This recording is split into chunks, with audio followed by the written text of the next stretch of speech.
2 years ago. Really, whatever it is, I guess, is not just entertainment, but also like whatever's interesting, essentially. I might even wear gloves. Yeah, might even wear gloves, but I don't know, man. So, regardless. Tony, shut it down. Shut it down. This was trash. This was cringe. I mean, you can barely hear what I have to say. Not like there's much to say anyways, but hey, welcome to my channel. I'm gonna review a game in the form of a taco. Please enjoy. Bienvenidos everyone. Welcome to my taco-based game review. Look at this intro though. I mean, looks pretty sweet if I do say so myself, but we're not here to talk about that. Haha. Please laugh. I am funny. But no, today we're making tacos de Beyond Sunset.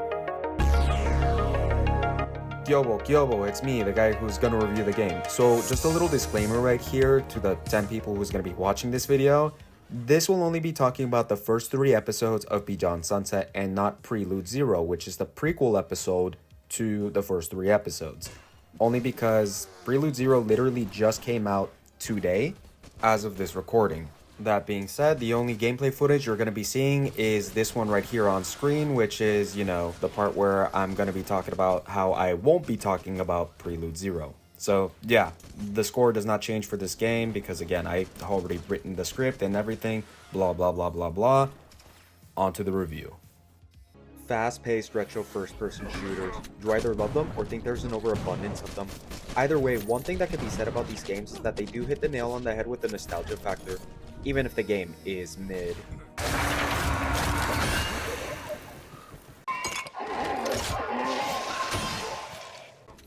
Luckily for us though, the perritos over at Metacorp Vaporwave have blessed us with Beyond Sunset, a cyberpunk dystopian balls to the walls cause yes, we need another game that talks about corporate corruption. Oh my god, she's literally me.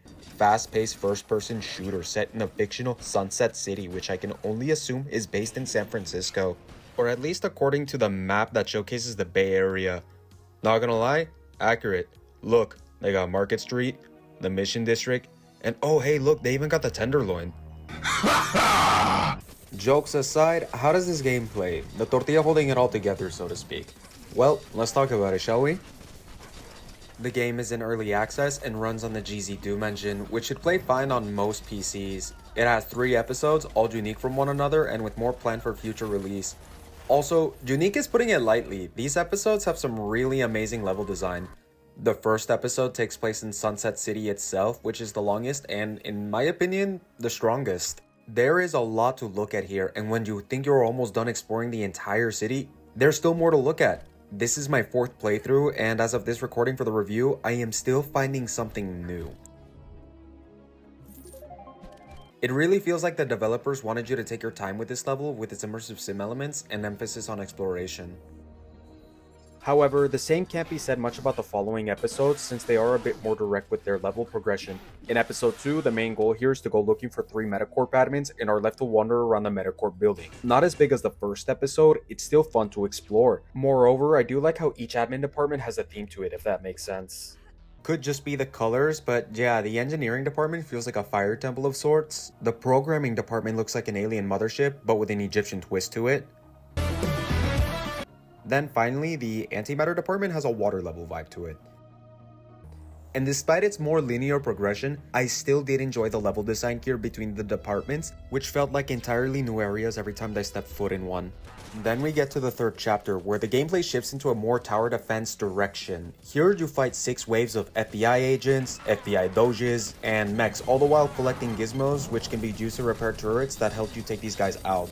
This episode has the strongest story elements out of the other episodes, however, it is also the weakest because of how short it is, and you're kinda only doing one thing. Moving forward, one of my favorite gameplay elements are the ones where you access the network drives, which transports you into a completely different world so that you can hack the mainframe, man. Chippy!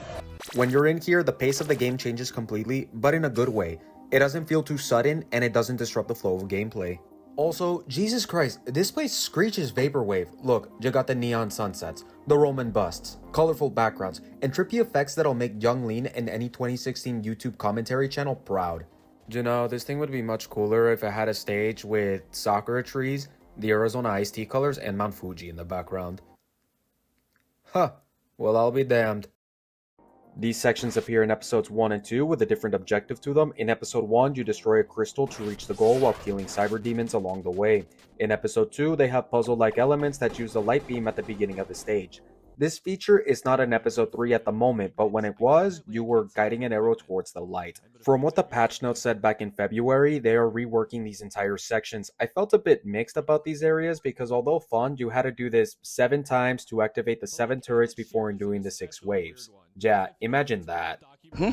Okay, I won't lie, I was getting a bit tired of them, so I wonder what the rework will look like. Till then, we're left to wonder.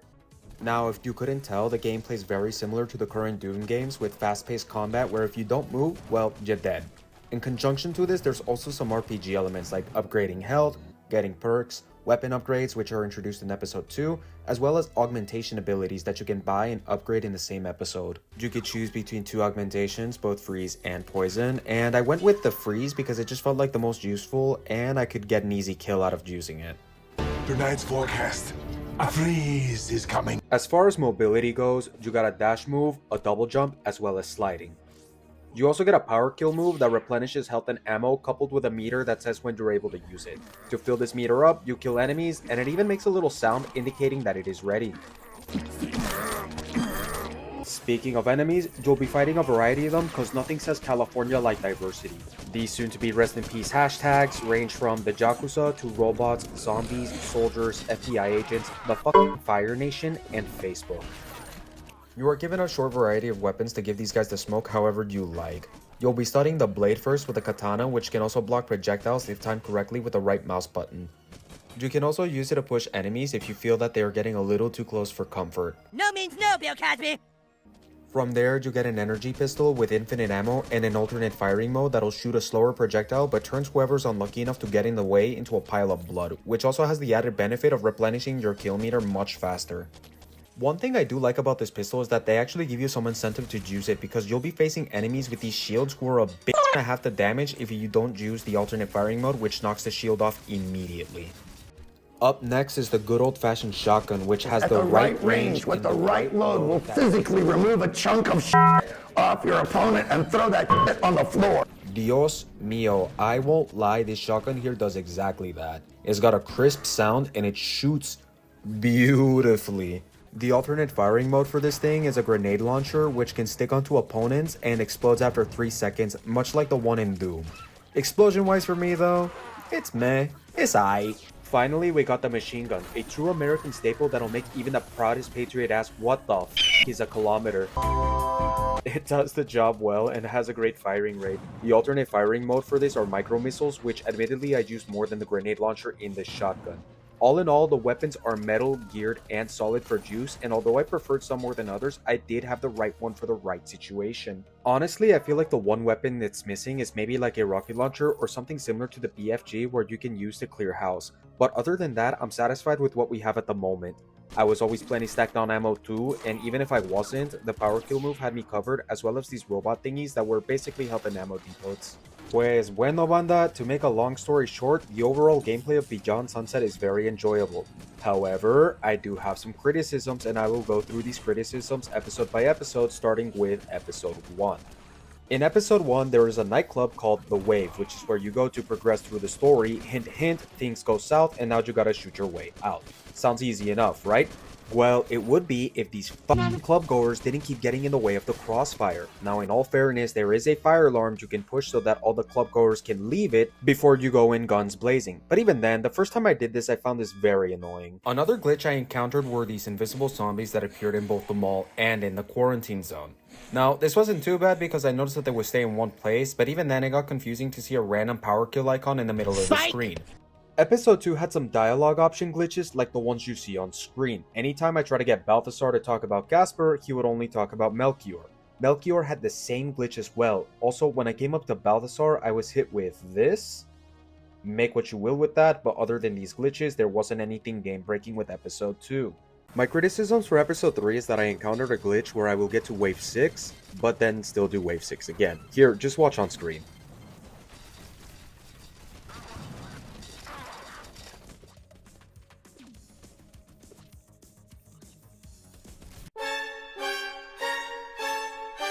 Now, I have played the previous version of the game before where it would just be endless after wave 6 no matter how many times you try to finish it, so this is an improvement. However, I won't lie to you guys when I say that I took my glasses off, pinched the bridge of my nose, took a deep inhale and exhale when I saw that I had to replay wave 6 again, despite the improvements. Thankfully though, I was finally given an ending after playing wave 6 one more time. I also have some criticisms with the ending, by the way, so this is a bit of a spoiler alert. Here's a timestamp in case you guys care about that. You have been warned. Once you finish episode 3, it just kinda ends abruptly. Finito. No more. That's all, folks. Which left me a bit confused because I had honestly thought there would be more to it other than just core secure, before transitioning to the map of the Bay Area. As far as the base game goes though, it is playable, and there is good gameplay here. This game is still in early access, so I try hard to not be too harsh on it for the most part, and I hope that some of these issues are addressed in the following updates. So on the tortilla rating, we're going to give it Mexican store-bought tortillas, which is basically a 4 out of 5. Now, time to get into the meat of this game. La carne, the story. What do we have going on? Well, you play as the main character Lucy, who's trying to recover her memories with the help of two mysterious people, Yuri and Raven. Both are part of the Luminext, which Lucy's working for in the meantime to prove herself to Yuri, so she's out doing mundane tasks like killing Yakuza boss Asake Shizue, who is part of the Syndicate, as well as infiltrating the super tech conglomerate Metacorp for the Salvation Code. Matter of fact, in episode 2, you come to realize that the Metacorp facility is actually one giant quantum computer that you're fighting in. Here, we meet the Discord admins of the facility, named Melchior, Balthasar, and Casper, all of whom have something to say about another. Some say nice things, others say not so nice things, but you can easily tell that they're out to get one another because it's the California tech industry. So as far as accuracy goes, the devs over at Metacorp Vaporwave got it down to a T. In episode 3, we finally get to meet Yuri and ask the typical questions about who we are and what the Luminext is, only to be interrupted by the Sunset City FBI. Again, let me reinstate one of my previous points that this episode has the strongest story elements of all the episodes. So far, that is all we know in terms of story and main characters. If you are curious about the world that the devs built, there are disk drives that provide some more lore and insight into Sunset City. Regardless, as far as video game stories go, it's the typical I'm X trying to get my memories back and I'll stop at nothing to get them even if it means I gotta go against one of Sega's best-selling franchises and Mark Zuckerberg type story, which isn't inherently a bad thing on its own. Beyond Sunset did keep me interested in who the Luminext were and what they were about in conjunction with how Metacorp fits in all of this. However, all we really know about Luminext was what was spoken about in episodes 1 and 3. Are they a cult? They sure look like one. Are they the good guys? According to this guy, they're not. We don't really know. As for the Syndicate, they aren't brought up again after the first episode, which makes no sense because if I recall correctly, they're the ones who are trying to get into the way of Luminex's plans. Whatever that means. Metacorp, on the other hand, all we know is that it's a giant tech conglomerate that has a tight grip on Sunset City. Or maybe I'm missing more to this? I'm just going based on the character interactions and disk drives found in the game. Maybe the following chapters will expand more on all of these story elements, but until then, the meat rating for this game gets a regular plain Jane store-bought flank steak with salt and pepper, which is a 3.5 out of 5. It's not bad, it's not great, it's okay, pacing is good, but it could use some seasonings, you know? Well, moving forward, onto the toppings of this game. En otras palabras, the content and just the little things that matter, much like the onions and cilantro in a taco. Look, I'm not going to beat around the bush and just get straight to the point. This game is beautiful. It is absolutely gorgeous. The sprite work animation, the level of detail, the lighting on your character anytime you enter an area with different lighting, the color palette. Banda, I had a very difficult time trying to find something I didn't like about it at all. I mean, look at some of the sprite work here. It is some of the best that I have seen in a while that I almost forgot I was basically playing a game sourced from Doom 2. God damn, Jimmy. This some serious gourmet Sprite work. There are also little things here and there like changing some of the weapon appearance whenever you get a new upgrade or destructible windows that you can jump into John Wick style. Or when you slice up a robot, you see their bottom half still running around like a headless chicken. The visuals here are also phenomenal and showcase the passion the devs put into the art with a lot of them. Side note, this hollow statue thingy has zero business being this caked up. I like your ass. This game has a good amount of side content too. As I mentioned earlier, there are disk drives that you can collect throughout the episodes, hidden in some niche little areas but rewarding when found, which again emphasizes the devs really wanting players to explore the levels. There's also little side quests that you can do in episodes 1 and 2 that NPCs give you for some extra cash. However, I noticed that episode 1's side quests both take place in the quarantine zone. I don't have a huge problem with that per se, but it would have been cool to use the other areas like Market Street, Old Town, and the slums. Unless there is and my dumb ass just didn't know about them, feel free to let me know in the comments below. Aside from the side quests, there's also some time trials that you can complete for a bit of money as well. The one thing that I didn't like about these time trials is that you take some damage in them or accidentally use a different gun other than the pistol, then whatever health or ammo that got depleted in them carries over to the base game. Fun to do, pero like wish there wasn't a penalty. Boo! Slight spoilers by the way for episode 2, skip to this timestamp, you have been warned. One detail that I did like in episode 2 was that depending which admins you sided with, they would give you cards to access previously inaccessible doors in other departments that would serve as new arenas to fight in. Then after defeating said admins, they have their own unique little death animation. From there, you unsurprisingly find out that the admin who told you to murk the others now wants you on the list, which ends in a cool boss fight because, again, the California tech industry. But then I have this problem where come to find out it doesn't really matter which admin you side with, the outcome nor the boss fight changes. It would have been kinda neat if each one was a different boss fight, that way it would give this chapter just a wee bit more replayability, but hey, I mean, the different arenas you unlock to sabotage the other admins is worth coming back to. Episode 3, like I stated before, is more focused on the story, so as far as side content goes, it lacks a bit in that area. Matter of fact, I don't even think that I have found any secrets here as of this recording. Unless there is some that I didn't find, then please let me know in the comments below.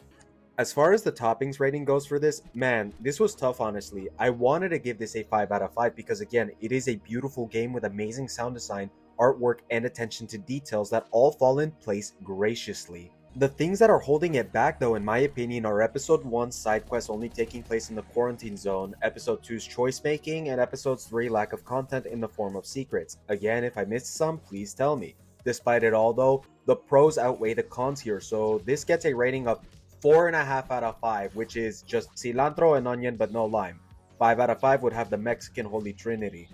Ahora, time to talk about La Salsa, the OST, the music, which can heat things up if done right, and done right this game does it. Now, if you're like me, I am a sucker for synth, retro, and vaporwave music, so it should come as no surprise that this game has exactly that. If you're not a big fan of synth, then there's not a whole lot of variety for you here. But I digress. These tracks were composed by Carl Vincent, and I gotta say, este vato knows what they're doing.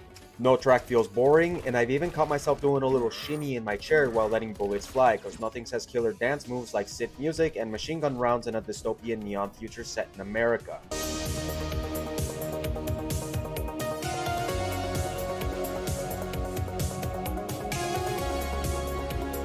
Each track feels appropriate to its environment, adding depth. A great example would be when I go to the quarantine zone, the music here sets the mood for a place that has lost all hope, all while giving you that you're not supposed to be here feeling.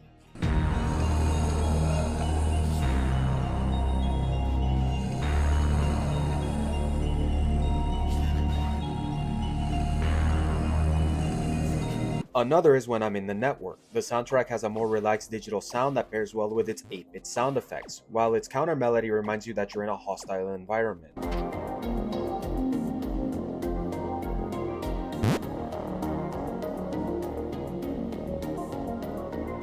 The boss fight song with Apollo feels like something out of a 90s anime, enough said.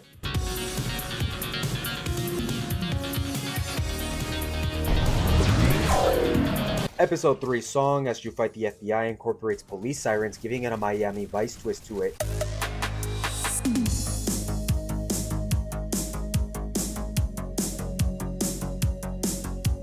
And even just the theme for Beyond Sunset gives you an idea as to what you're going to dive yourself into.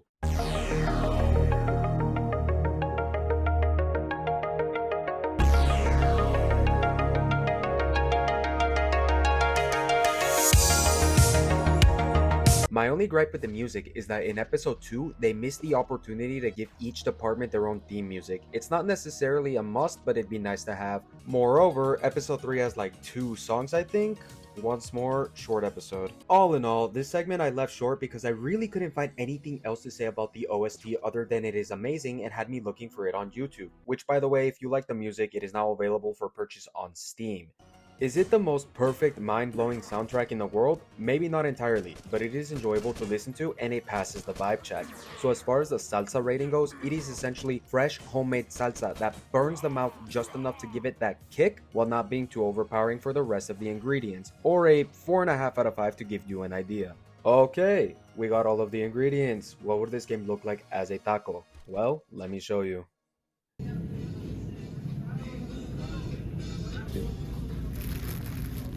¿Regular o preparada? Ah, regular. Sí, sí, ahí estamos al 100.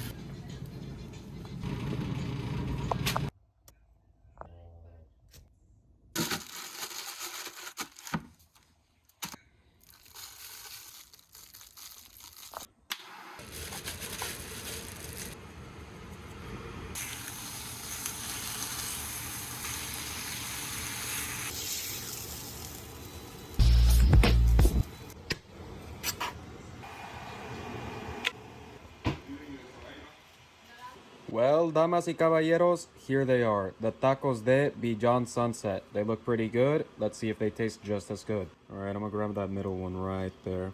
All right, let's go. Not bad in the slightest. All right, this is a pretty good taco overall. I mean, you know, the tortilla holds up well. The salsa is pretty good. Could use some lime. And, you know, the meat could use some seasoning. But for the most part, yeah, no, I mean, I'd eat these. Shit, I'm gonna take another bite. Matter of fact, I'm gonna finish this entire plate of tacos. I mean, what can I say? They're not bad. Well, won't you look at that? It's a clean plate. Who would have thought? These tacos were pretty good. That being said, though, hey, this was a long time in the making, and quite frankly, I had a lot of fun making this. That being said, yeah, please drop a like, subscribe, and a video won't be coming super soon, but another one is in the works. All right, that being said, take care. Pa la próxima.